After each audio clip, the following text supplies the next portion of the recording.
Hello guys, welcome to our YouTube channel Codeline. Today we are going to discuss some of the topics and rest in the next part. Advantages of using functions. Basically, advantages of using functions are they avoid repetition of codes, increase program readability, and divides a complex problem into a simpler one. It also reduces the chance of error and modifying a program can become easy by using a function. Function can be stored in a library and can be easy to debug and test. It becomes simple to write the program and understand what exactly the program do. Library functions. Library functions in C are basically the inbuilt functions which are grouped together and placed in a common place called library. All C standard libraries are declared in many header files which are saved as filename.h. Actually, the function declaration and are all given in header files. Functions scanf and printf are the most important output library functions, and these functions are predefined and they are all are present in C libraries. And mathematical library functions have square, sum, which are used to find square or any number and sum of any number.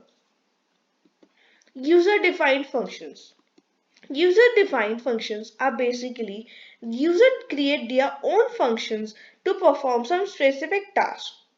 To know more about this function, first we have to know about how the function is defined and declared and called in a function in a C. User defined functions. C allows us to perform different functions according to our need. These are called user defined functions. Suppose you need to create a circle and color it depends upon the radius and color. You can create function you can create your own function to solve this problem. To know more about this, first we have to learn about how to define a function, how to declare a function, and how to call a function. Function defining. Basically, it consists of whole description and code of a function and tells what actually the function is doing and what are the inputs and output for it. Function calling. It describes what the function can actually do and it should be called somewhere, otherwise function will not be called, and otherwise function will not be runnable and it will show an error. Function declaration. It tells the compiler about the function's name, return type, and parameters. A function definition provides the actual body of the function. The C standard library provides numerous inbuilt functions that your program can call. In this example, we have kept the sum along with the main and compiled with the main source code.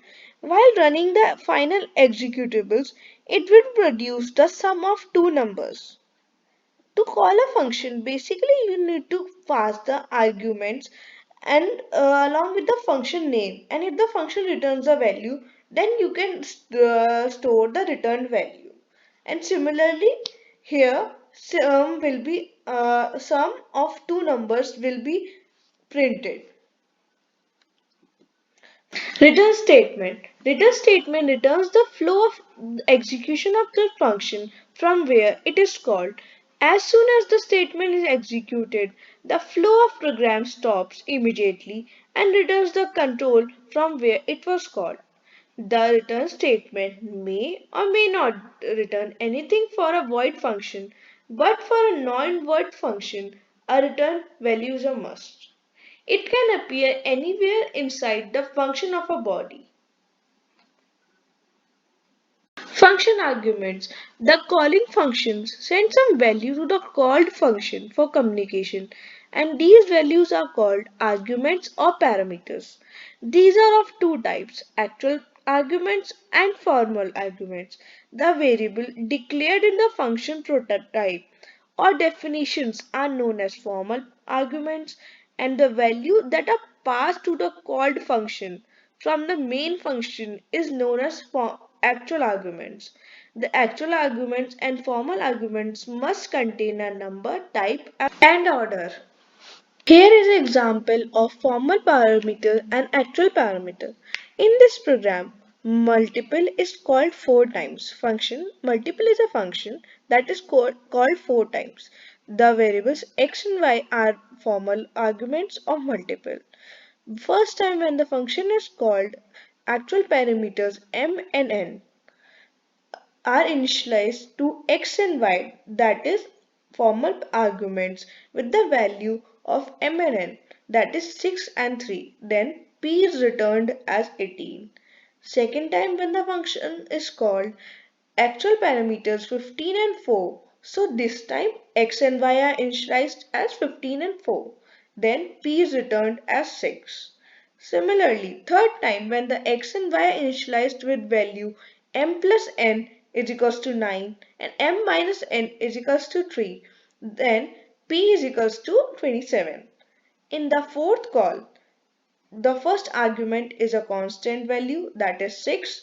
When the second argument is a function call, so this time x is initialized by 6 and y is initialized by the value of function sum, that is 9. Hence this time p is 54 is returned. Please note that the name of formal and actual arguments may be same or different because they are written in separate functions. Thank you. Here I have also written the explanation for you, and this is the end of part 1, and thank you for watching.